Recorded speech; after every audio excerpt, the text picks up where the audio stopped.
Muito obrigada, Sr. Presidente. Excelentíssimo Sr. Presidente, excelentíssimo Sr. Secretário de Estado. A liberdade, a segurança e a justiça, direitos fundamentais do cidadão, devem ser eficazmente garantidos. E, portanto, exigem aos Estados-membros da União Europeia uma eficaz cooperação entre as suas forças policiais e autoridades aduaneiras e outras a que nós comumente chamamos equipas de investigação criminal. Portanto, tratamos aqui de uma abordagem coerente e eficaz no âmbito da proteção de dados pessoais, que inclui aqueles que são obtidos por estas equipas de criminal conjuntas. Estas diretivas vêm, no fundo, dizer que os dados pessoais obtidos legitimamente por uma equipa de investigação podem ser utilizados para uma finalidade diversa ou diferente daquela para a qual foram recolhidos, obedecendo a determinadas circunstâncias. Estas circunstâncias são as que vêm elencadas e que dizem que desde que o responsável pelo tratamento esteja autorizado a tratá-los, nos termos do direito da União, e que o tratamento seja ajustado e proporcionado à sua finalidade. Este é, no fundo, o objetivo desta proposta de lei do Governo, ou seja, fazê-lo por duas formas. Intervindo na Lei de Cooperação Judiciária Internacional em Matéria Penal, que é a Lei 144/99, aditando novos números que trata das equipas de cooperação criminal conjuntas, e intervindo na Lei 88/2017, que é o regime jurídico da emissão, transmissão, reconhecimento e execução das decisões europeias de investigação em matéria penal, e nesta última revogando o número 2 do artigo 8º, e que hoje determina que o acesso de dados pessoais pelas autoridades competentes para os efeitos de prevenção, investigação, detecção ou repressão penais ou execução de sanções penais é restrito apenas tendo acesso àqueles que forem devidamente autorizados. Nada a opor quanto à necessidade de adequar e harmonizar a nossa legislação às diretivas que aqui estão em causa.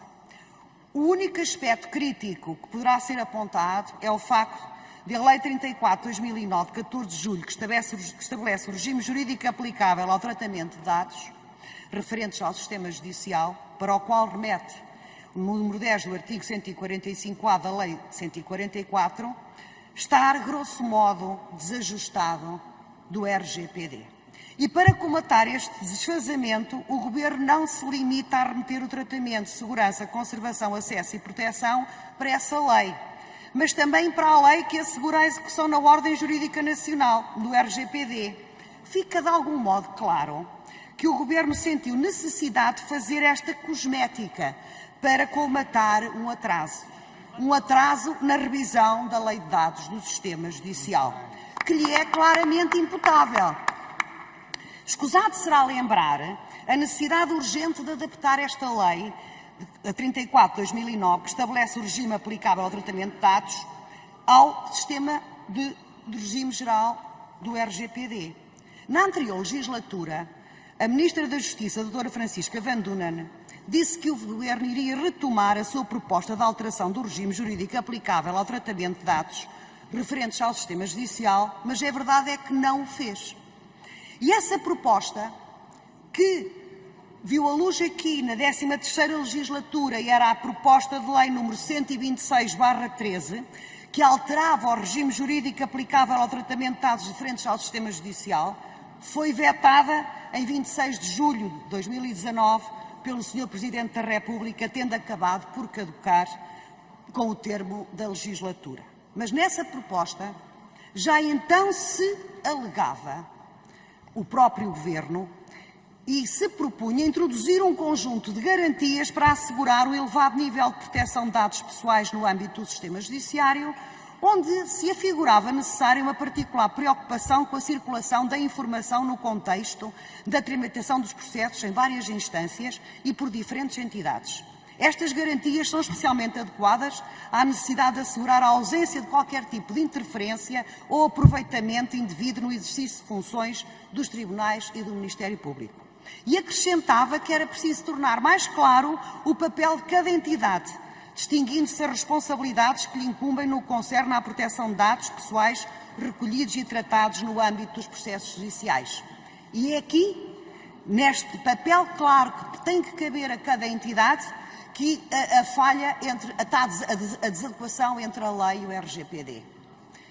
quem trata os dados. Sabemos que a lei não tem claro que sequer os magistrados possam ser os responsáveis pelo tratamento deste tipo de dados e, portanto, estas diretivas trazão sempre consigo a necessidade de fazer-se a revisão da lei dos dados do sistema judiciário.